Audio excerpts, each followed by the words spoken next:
Hello, everybody. Welcome back. The continuing adventures of everything is all fucked up, but it's great, so don't worry. Agatha used up most of her fate and persona points chasing down a guard, but it's not about the guard. It's about the story. So it's about sending a message. So congratulations on that. Right?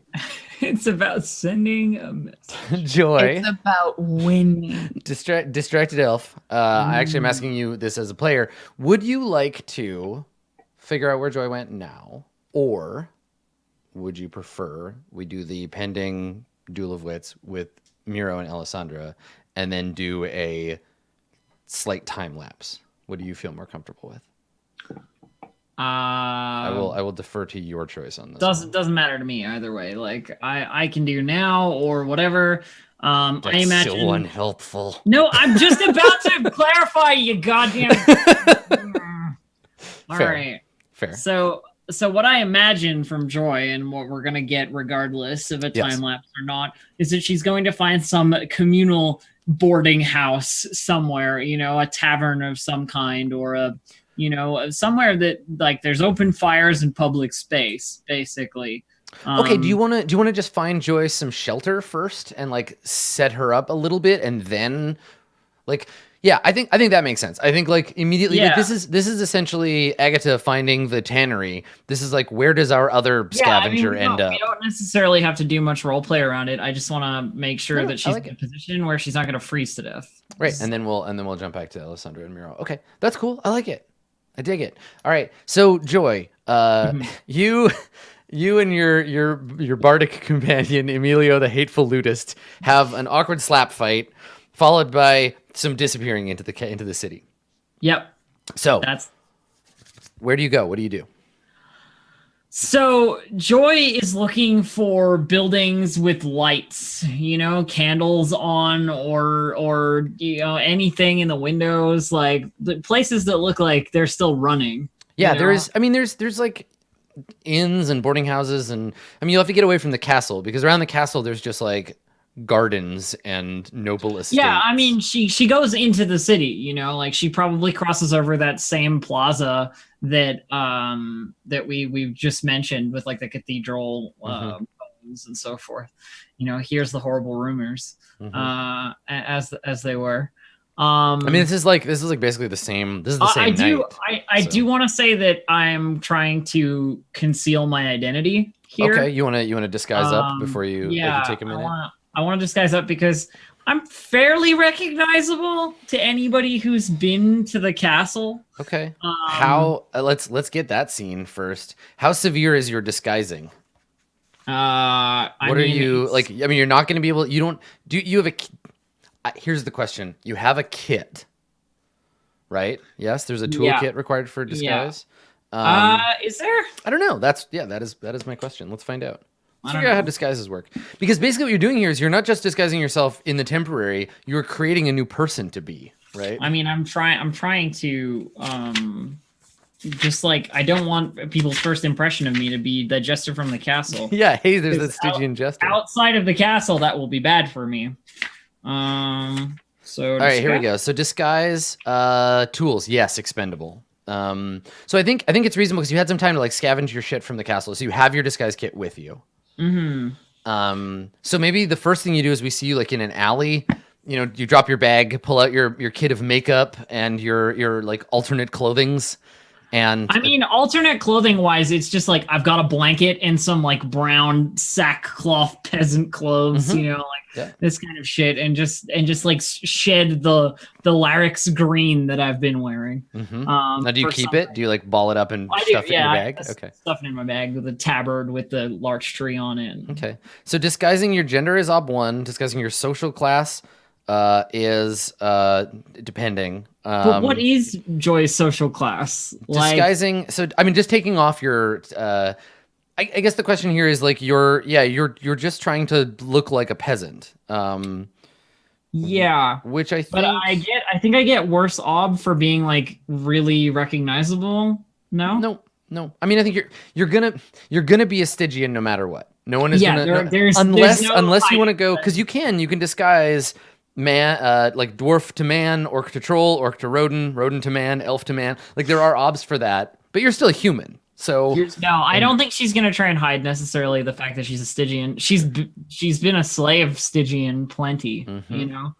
One thing I'll put forward though is that it is so freaking cold that you being completely covered up. Oh yeah, she's gonna be like Isn't scarf, actually such a strange you know, like cloth wrapped around her face and covered. So I guess let's talk about, you want to disguise yourself as a Stygian like peasant. Yeah, and so when we talk about peasants, it's important to note the distinction. The medieval description of peasant is like farm working, like serf, versus just like poor person. I think no. Let's rephrase then what I'm planning. And what I'm planning is I want to look like someone who lives in this city and has survived this city cold dweller up until now. Mm-hmm. Yeah. Okay. Is sort of my plan. Right. So it's going to be an ob 2 disguise test. You can fork things into disguise. Sure. Let me see what I can do here. So disguise. What can I fork into this? So the listed forks are acting and theatrics. Okay, I don't have any of that. But I don't know. Maybe you have some other stuff. I've got sleight of hand. I've got falsehood. Yeah, I don't think I really have. Mostly those will be for in the moment when you get challenged. I have slavery wise. That's never come up so far. If you disguise yourself as a slave, like whose master died or something, if that's part of your story. Doing it. Okay. Doing it right now. So you're a city-dwelling Stygian who is a slave. Who has been, yes. Well, you know. Let's do it. So, that's 3. Let's see what I can do here. Okay, and let's see how that roll goes. Modifiers. Ob 2. Yeah. Hey. Nice. Okay. So until such time as we let it ride, until such time as something interrupts or prevents this, you are disguised as not you. Now, how serious is this disguise? Like, do you use a knife to cut your hair? Do you because you're dressed up to be kind of like you're nice to look at. Like they don't want you to look ugly and gross in the castle. So you have like a barber has given you a haircut that would be appropriate for a servant of the court. Yeah, I don't think she does. Okay. Like cut her hair or change her like actual appearance very much. It's mostly like clothing and like manner. Mm-hmm. Because she knows what, she's had experience in her past of like the harem slave stuff and like domestic servitude. Oh, okay. Right. Because so your idea of like the slave you can pass for would still look nice because that's the kind of slave you're used to being. Like a domestic servant, exactly, rather than like a laborer. Right. Or something. And besides, Stygian slaves make for terrible laborers because they're all like kind of like weak and strange, right? Like they're not strong. They're not warriors or laborers. That's what you need barbarians for. You go into the woods, you want that kind of slave. Okay. Exactly. That's what you get the people in the woods to do. Come on, Agatha. Those barbarian men with their mighty thews. I disguise a house in no time. I disguise myself as this like domestic servant, basically. Okay. And then find myself somewhere to sleep. So before you do that, you have to roll a die of fate for your expendable tool. Yeah, your expendable toolkit. So if you get a 1, your disguise kit has run out. Okay, 5. nope. So you can continue to disguise yourself with this kit. Huzzah! Cool. Cool. So then I need to find myself somewhere to stay. Sure. So I want to go to somewhere that looks like it's not going to kick me out upon entry. Mm-hmm. But I don't have much of a choice. It's just a matter of like what's available. I mean, we can roll circles. Sure, let's do it. Circles up a tavern. If you have now, the thing here would be like the owner of the tavern, right? Someone and that's fine. Could be someone I knew before. That would be great. All right. So what all you need to define is a tavern whose owner knows you. Mm-hmm. And wouldn't have a problem with you being there, and wouldn't like rat you out immediately if they found out it was you. What do you have in common with them? Like they're a tavern owner now, but So I have the circles I have available to me are servitude, like slave, and outcast, or whatever, whichever one it is, the bad one. So I guess probably that one, unless they were somebody from the noble court, in which case that's how they would know me. Right. So I guess that's the question. So if you go with like you circles this person with noble court, you'll have to reveal to them that you're you. I mean, if they know me, I'll have to reveal to them that I'm me regardless, right? I mean, not necessarily. You're just circling up that they exist. If you need favors or help from them, then you could go to them with that. Yeah. Okay. Let's do the from, if I can. I don't know how it works exactly, but if I can, circles them up from the like the outcast circle rather than the noble court circle. So they were previously a person who did things that were not legal or still do. In my previous poisoner life. So we use this. You can bring in NPCs from your setting. So another outcast. Yeah. I imagine this is a person that I know through the acquiring of the things I would need to poison someone. Like all of the stuff I used during that time had to come from somewhere. So this guy is probably or a girl, I don't know, is probably some sort of fence. Yeah, let's take a look at what's in the outcast setting, because this person would have in their life paths one of these things. Okay, let me see. We got urchin, apostate, blackmailer, kidnapper, pillager, vagrant, cripple, poacher, deranged, outlaw, fence, gravedigger, rat catcher, beggar, leper, prostitute, whoremonger, itinerant performer, insurrectionist, cultist, poisoner, thug, desperate killer, bandit, pirate, smuggler, freebooter, strider, mad summoner, rogue wizard, crazy witch, heretic priest, thinker. You said fence, and it was literally in there. Yeah, it is literally in here. Yeah. So I mean, the more specific you are, the higher your circles are. You could just let me pick. An outcast of some kind. You go ahead. I have a thought. Let's have you roll. Very well. So it is ob 1 for a person in the place of their business. It's an additional ob if they are unusually if their thoughts or feelings are different than their normal disposition is what I'm looking for. Disposition different from their members of the circle, which is say willing to help you. So I'm gonna say it's ob. I want to say let's say ob 2 in this case. Okay. And so your circles, do you have a test that you want to make? Because you can make a wise test if you have one. I only have slavery wise. Okay. It's the only wise I have. Okay.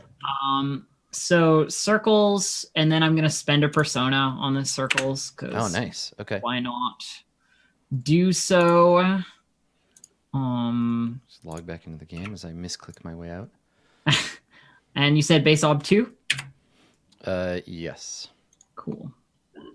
I fail. Okay. All right. So don't forget to mark the difficult test and the fact that you spent persona. I'm definitely invoking the enmity clause here. Of course you are. So this person, this character that this outcast has indeed given up on the previous life of helping you, or of helping people find poisons, has kind of given that up and become a business owner.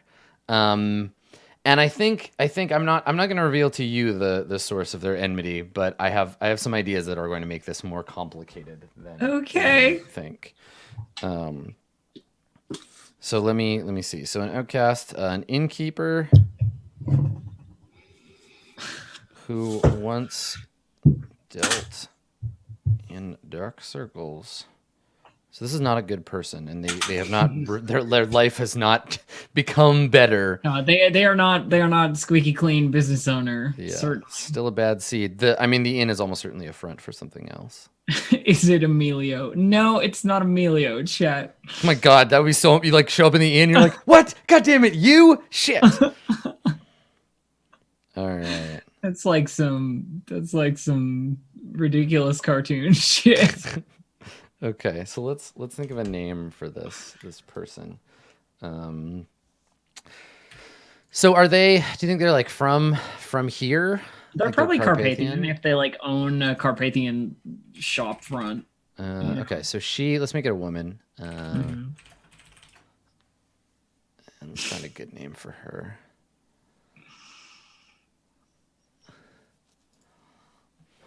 Emilio's older brother.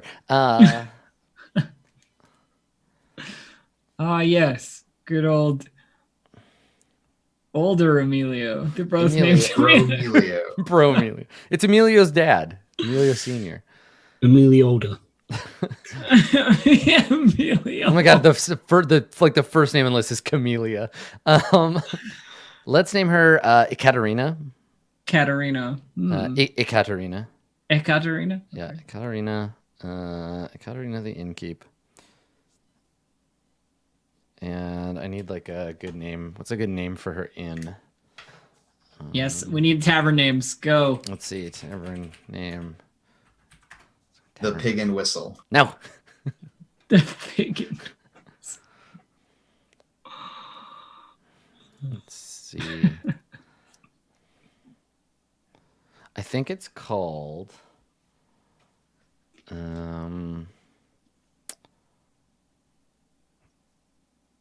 It's called the Black Veil. The Black Veil. Okay, perfect. Yeah. Yes, Ekaterina at the Black Veil. I have circles to her. I will go there. Okay. That is where I. So you find yourself outside the Black Veil, and the Black Veil is it's in a neighborhood where nobles might go to partake of things they would want to keep hidden from their fellows. Oh, this is an indiscretionary. This would be a place where you might run into other nobles, but be like, we don't speak of what happened at the Black Veil. Yeah. Okay. And it's named such because all of the servants that work here go about clad in the eponymous Black Veil. And so this is a place. It's not like a high class, like it's a bit divey, but yeah, it's got a kind of opium den vibe to it. It is a place of ill repute, but not necessarily like it's dangerous, and it's a good place to go and disappear. So you find yourself outside this place, and you can see the dull orange glow of their lanterns from within, casting out into the snowy street. And so I dither no more at the threshold, and I push my way inside. Open the door and like close it quickly behind me to keep the heat in. Yeah. And so this initial room in the Black Veil, you smell a heady mixture of scents, right? Spilled wine, smoke of various sorts in the air. You can the smell of bodies, right? People kind of jammed into a place, keeping warm against the snow. And I think it's multiple floors. It's probably like 3 or 4 floors. But this main floor is where you would come to drink and relax. And so there are people here in varying states of intoxication, kind of hiding away from the cursed winter. So I approach whatever the like central sort of bar would be, if there is such a thing. Yeah, I think so. And I've still got like a bag of stuff I stole, basically. And I'm looking for the person I know, Ekaterina. So a young man with tan skin comes up to you. He's wearing a jeweled veil. He has his head shaved. He approaches you and says to you, I think he looks you up and down and says, "You look like you've had a long night. How can we ease your pain?" It has been a very long night. I'm hoping to discover that you have beds open or somewhere I can sleep. I don't take up much space. The boy nods. Of course. Beds for rest and other things. Baths and hot water as well. Wine and other things. smoke. And he's looking at you with these kind of like you can tell he's reading you, like trying to figure out what, like watching your face to see how you react to various he's getting things. the disguise vibe that I'm laying down, which is like this person is maybe not able to pay for those things. And I proffer the like sack of goods, basically, and go, I don't have any coin. Did we call coin something in this? I don't think so. I don't think we named it specifically. Okay. Do you I just have wanted to make sure. what's your resources? 0, I think. But Yeah, you- 0. Did you It's end up 0. making off with any cash dice? Enough to survive on is what we said. Right. Okay. So not But staying a long time in a place bonus, like this. but- not like bonus cash die. No, Okay. Okay. fat ducats. All right. So when you prefer the boy puts up these like delicately manicured hands and says, I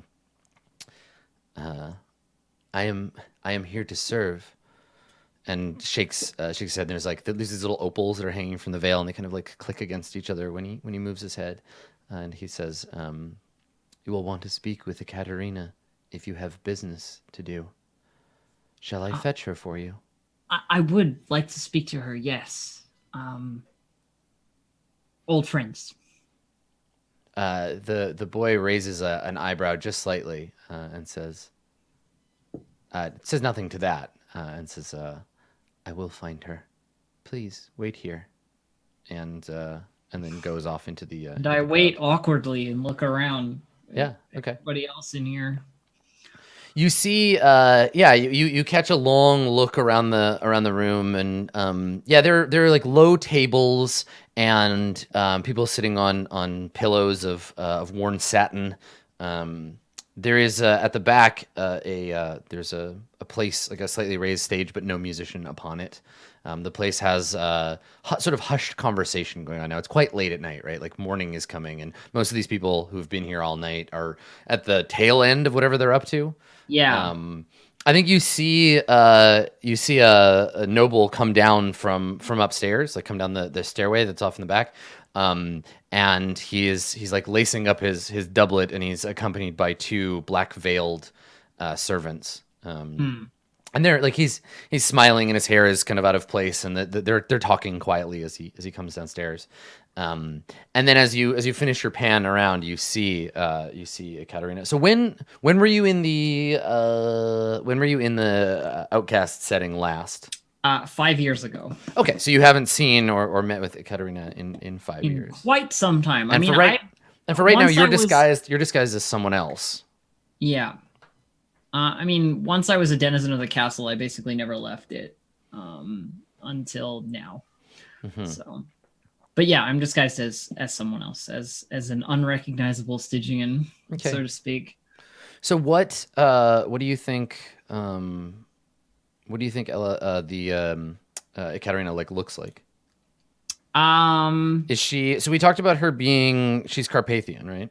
Yeah, she's Carpathian, so she's Okay. tall, She's tall, pious, and violent. pious, and violent. Okay. Yes. All right.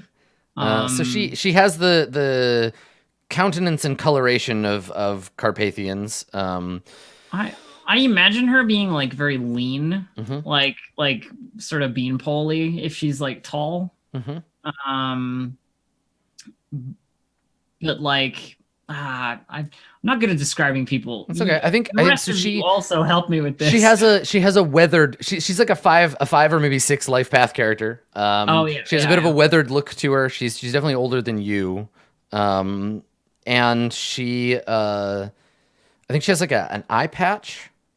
And some scars, like one on her face, Ooh, under the grizzly. eye patch. Probably more scars like on her hands. But Did she have an eye patch last time I saw her? No. Oh, And she's dressed well, and in an outfit where it wouldn't be difficult to hide a knife, right? Like there's like several things could be held in the hidden in the folds of the clothing she wears. Yeah, and she has long dark hair that she currently has just like loose or parted in the middle that kind of hangs in curtains on either side. And she's dressed nicely but modestly, and with very little jewelry, maybe a couple of rings on her finger. And so she approaches, and you can see her. We see her put on her like, I'm going to talk to a customer things. And so she says to you as she approaches, she says, a visitor come late at night, and an old friend. The boy says, do we know each other from somewhere, stranger? As she walks up to you. A long time ago, we ran into each other, certainly. And Joy is sort of playing up this like acting role where she's trying to slip into herself from like 10 years ago. Oh, okay. And I say it's not important. We didn't know each other well. But I have some things here that I'm hoping to trade for some time in your establishment. I have nowhere else to go. And yeah, I think she looks at you like she's gauging whether you're bringing her more than just like barter, but like trouble. Like trouble, yeah. I mean, if anybody has an eye for servants, and as my disguise plainly shows, this place looks like the kind of place that she'd have like a wise that would help her here or something. Yeah, well, tell me what you want, right? Like you want to persuade her. I want to persuade her to take these goods that I have in trade for me. Because I think what she says is she says, we trade in the king's coin here. This is not a bartering post you might find in the woods. And she's being polite about it, like, you need to go get some coin and come back. Like I said, I have nowhere else to go. There is no place for me to get coin anymore. And these things are valuable, I promise. I'm from the castle, she says. Okay. Well, let's have you roll a persuasion. Yeah. Sure thing. Persuade. I'm always on the wrong page for everything on this. Okay, here we are. Okay, so her will is 3. Okay. Well, I have a 2 in persuade, so let's. All right, and if you fail, she will offer a different. She'll offer you a different. She'll offer a different avenue, certainly. Yeah.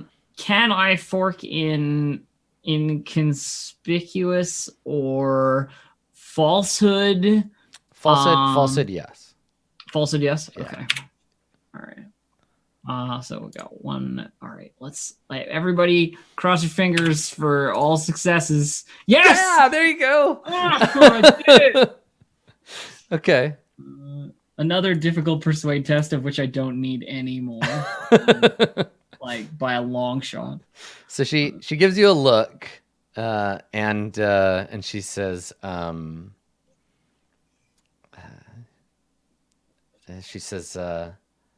well, whether the king's coin or she looks at your bag of stolen goods. And I like kind of open it, and there's like a plate in there. And, yeah. Whether the king's coin goblets. or gold from the castle, all wealth flows from His Highness one way or another. And she takes the bag, and she hands you a key, and she tells you where the room is, or just like 4th floor. She says it's a small room, but you should be able to find peace there, for the night at least. Come and speak to me again in the morning. And she's doing that thing where she's looking at you the whole time, like, where the fuck do I know her from? Like, wait, Yeah, I know her yeah, from and somewhere. I'm sort of enjoying the like driving her a little bit crazy, you know, aspect of that. Joy still being in kind of a mischievous asshole. Takes the key and goes, "I will. I'll come and see you in the morning, and we'll talk more then. For now, sleep." And goes off to wherever this room is now that she's paid for it. And oh my god, it's a bed. Yeah, so you go upstairs, and yeah, like this is, I think, so the first couple of floors are like there's the main room where you go to kind of like hang out with your friends and like get a good look at all the handsome young servants. Yeah, of course. And then there's a more private set of rooms upstairs where you and your friends can go. And then there's a third floor where you go by yourself with like, a servant.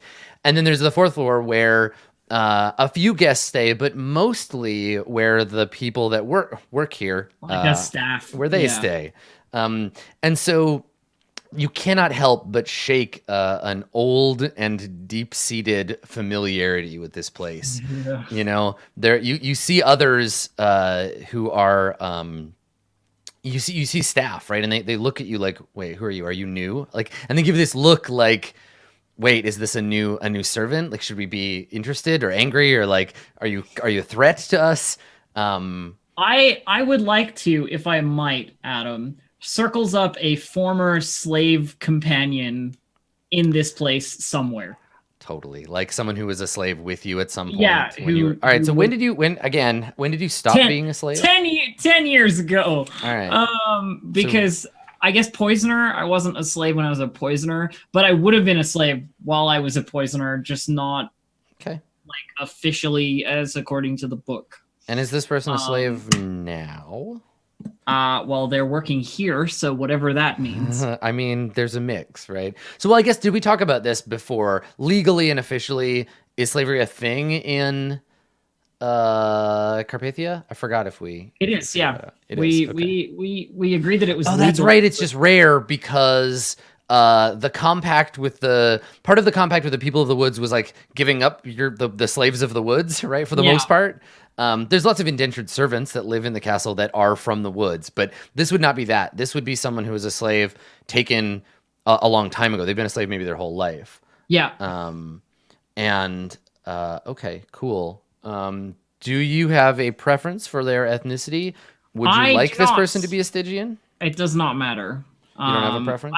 I imagine that there aren't that many Stygian servants in Carpathia. Most Stygians in the northern world are slaves. Are servants, yeah. Yes, they are slaves, whether still or freed, because a big part of the war in the South is capturing slaves. Yeah. All right. Well, either way, dealer's choice. I mean, I think it's interesting. I think it's interesting if we get another Stygian in the mix. I will roll circles and we will find out. Okay. So a slave that belongs to Katerina. And I guess this person has to be a slave because that would share circles with me, and a servant would not. Yes, the only thing that you get to say about them is that they are a slave, and then you can build on if you want them to be friendly to you versus just someone you know. Nope. Or owe you a favor versus just like recognizing you. But you're still disguised, so this is going to be you seeing someone you recognize. Need to know them. Yeah. Okay. All right. And I'm hoping this circles test is easier. Yeah. So this is Ob 1, a person involved in a trade or occupation, their proper place, reasonable, appropriate disposition for the location. Can I fork slavery wise? You cannot fork slavery wise, but you can roll a test in advance, right? You can roll a link test. Oh, no, forget it. Yeah. Okay. Right. I don't want to make it harder, and then my slavery wise is shitty. Yeah. So, I think this is you don't care about her disposition, right? So it's just Ob 1. No, I don't. It's just Ob 1. Yeah. Modifier 0. No Artha. Base Ob 1. Roll success, and that ups my circles. Yay! Oh, congratulations. 2, 3. Okay. Let me find. I guess actually this person you wouldn't know them by their Stygian name if they know it at all. Probably not. Okay. All right. So Is this what is the gender and name of this slave? What should we? Male. Okay. And name-wise, are we going with like the same sort of naming style of like Joy being Joy? Basically like tiefling names, yeah. Yeah. So okay, this slave, I think if he's older, right? Like he would have to be your age or older, basically. Yeah. I think that he's probably older and he's a Stygian, and maybe at one point he was a pleasure slave, but now is like a management. Yeah, like he's bumped up Yeah. slightly, and he doesn't do much serving, but is he's like relatively close to Ekaterina. I mean, and so we're maybe talking about oversight, right? Like the kind of. So you see trusted him. slave. You see him talking to a couple of younger servants. Who, like, one of them is a girl and she's crying, and the other is a boy, and the boy servant seems concerned about the one that's crying, and your friend, the person is like talking to them and working something, and as you walk by, you see. Can we call him Truth? Yeah, totally. Because that seems like a very, like, you've been given a name. Here, it's very virtuous. Enjoy it. Cool, and we can work out what Truth used to do, because the connection here is worked in / was part of the harem Joy was in. Mm-hmm. Okay, but he doesn't recognize you. No. Okay. Not as of my disguise still being a thing. Joy finds truth in a dark place. Yeah. So I don't sort of introduce myself. This is just you just walk by and notice Truth. I know that person. And I head towards my room and open it up, and where am I? The floors you said. You're like all the way up. I'm on the 4th with like most of the servants and stuff. Yeah. Okay. Yeah. All right. You don't get a nice, like, a fancy room that you paid for. Yeah. This definitely gives Joy some like flashback vibes. 100%. So you open the door, and inside, I actually think when you open the door, maybe you startle someone who's already sleeping in there. Mm-hmm.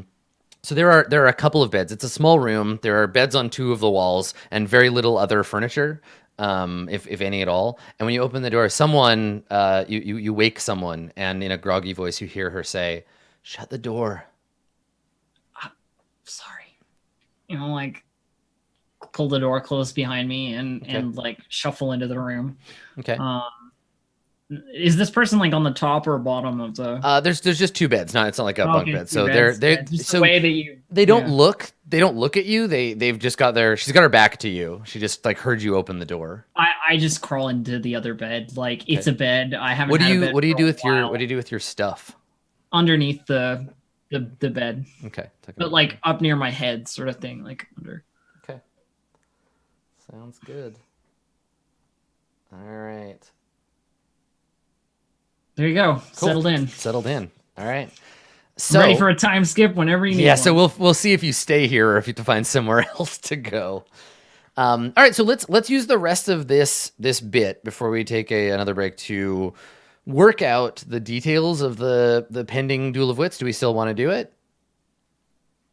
How do we feel? Let's talk about Duel of Wits. So Blue Jay and Dave, as players of Miro and Alessandra, what do you think? Where are we at for this stuff? I have Duel of Wits PTSD. So here's the thing. So if you both want something, right? Is that the case? Mm-hmm. Okay. And both of you want to convince the king to do the thing that you want. Mm-hmm. Okay. So that's we can make statements about these things and we can do it. What will likely happen is neither of you will get what you actually want. You will get something like it. Mm-hmm. Okay.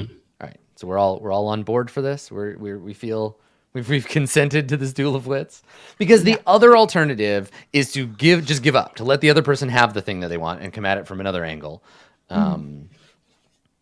But I don't think that's what it sounds like either of you want to do. Okay. All right. Cool. All right. Cool. So let's talk about then what those things might be.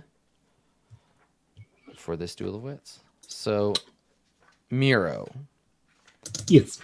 if you win the duel of wits, what will the king do? We want to work out whether it's a full one or a half one. Oh, I mean, this is a full, like a proper. I mean, you don't have to roll. I just want to know what your statement of purpose is. If I win the Duel of Wits, I want the king to confess his sins and work together with me personally to restore the kingdom. Sure. Okay. Yeah. To take a faith-based approach to repairing the kingdom. Yes. Okay. Yeah. Which, while it won't invalidate his relationship with you, like we talked about, Blue Jay, you could always seduce him again later, right? It's not, I will never sin again. It's, I will keep God and heaven in mind as I move forward in attempting to restore this, a kingdom on earth given to us by heaven. Like he will, basically Dave is leaning into his pious trait, right? And so it would become, like, your hope here is it becomes some kind of like theocracy situation where Miro gets to be his and you'll have to defend that position, but this is the start of that. Okay. I'm going to write that down for our duel of wits here. So Miro, let me make sure I phrase it right. So the king will confess his sins and allow me to guide him in restoring the kingdom. Okay. Yes. Sounds good. Alessandra, what would you like in this situation based on your beliefs, instincts, and traits? I would like the king to abandon his guilt and obligation to the Church of a Dead God and rule beside me. Okay. Abandon your guilt and obligation to the Church of a Dead God and rule with me at your side. And we can work out what that looks like later, but that's totally a thing that you can do. So this initially would mean for both of you, like, basically you're both saying, like, I want to be the primary person influencing you in fixing the kingdom. Yep. You both want the same thing for yourselves in different ways. This is where the universe splits. The king might become known in history as the pious king who you never sinned again, or he might become the first. He might become the first king, the first worldly king who accepted that God was dead and saved Carpathia with food and civic change. But we all know what he's going to become is a horrible compromise. Yes, but what he will probably become is a horrible compromise. So I can see lots of compromise options here as well. Okay. All right.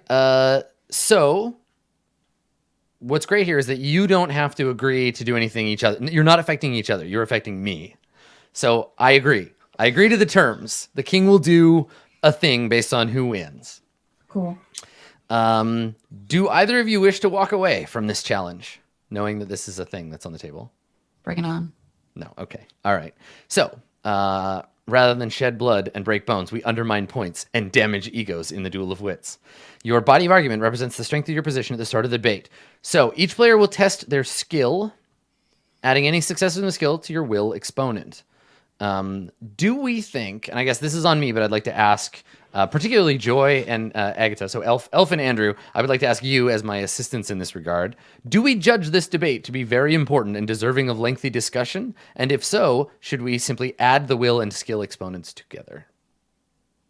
This feels pretty important. I mean, it feels weighty, I guess. I think that depends on our players as well and how invested they are in this particular. I mean, so it's not on them. It's up to us to judge this debate, whether it's very important. I think that it is. Yeah, it's a thing. It is my belief that is the case. It seems important to the king. This is a big deal. Does anyone have a trait that affects the duel of wits body of argument? No. Okay. All right. No. So, so the skill in question, you may add your will together with coarse persuasion, interrogation, oratory, persuasion, poisonous platitudes, rhetoric, or stentorious debate. Those are the skills that generate your body of argument. Lady Alessandra, what is your 11. body of argument? It's 11? Yeah, 6 is my will and 5 is my persuasion. Okay. All right. So Lady Alessandra. Thank you. And Brother Miro, what is your body of argument? I was allowed to use suasion before. I think you're allowed to use suasion for different things. Yeah, there are many skills. For like points and stuff, but your body of argument is just what Adam said. Oratory, persuasion. Now that being said, let me look at suasion real quick, because suasion does say something about just being the skill. It is a persuasion skill for the clergy. So I think suasion is persuasion. Counts as persuasion. Yes. Effectively. It's just the churchy version. So what is suasion is used for obfuscate and rebuttal. They specifically say suasion in addition to persuasion. And they specifically say coarse persuasion, which is the orc version. So I don't know why they wouldn't say suasion if that were the case. Yeah. So how much of a game changer is this for Dave's position here? It's 2 points. Okay, that's not so terrible. Yeah. Okay. Well, then let's go with it as it's written. And I will confirm. I will consult the sages. And the reason why we can make this call without being like, let's put the whole game on hold to figure out whether or not we can use this skill, is because I know that Dave, as a player, is likely as excited about his character failing or succeeding in this case. Yeah, that's fine. All right. Can suasion stand in for persuasion? I'm just going to ask later. So persuasion in Duel of Wits, body of argument. Okay. Hold on. I want to check something really, really quickly. Sure. Are you checking corruption? Only in a test. Okay, fine. Okay. All right, Miro. So what is yours? What is your persuasion plus your will? 10? Okay. All right. It's not my persuasion, it's my oratory. Oratory, okay. That's one of the... Yeah, that's one of the... That's right. Okay. Now, in this case, keep in mind, oratory is speaking to like a crowd, and persuasion is convincing the king. Yeah. So I won't be using it, but you've got a bit of a disadvantage, but it is part of your like skill at speaking. Mm-hmm. Okay, great. So in the Duel of Wits, to remind us all how it works, in the Duel of Wits, players will plan their strategy in advance, choosing three actions. Let me place the Duel of Wits cards on the table. And I'll recall any absent. Okay. And you'll use the choose system, and when you drag them onto the table, they'll come out face down, and then we will flip them, compare them, and make some rolls. And then when you run out of points, we will figure out what the argument looked like. So let's take a short break here. Duelists, take a moment to review the actions that are available to you. Think about your strategy. And when we return, we will find out the fate of the king of Carpathia. Don't go anywhere. We'll be right back.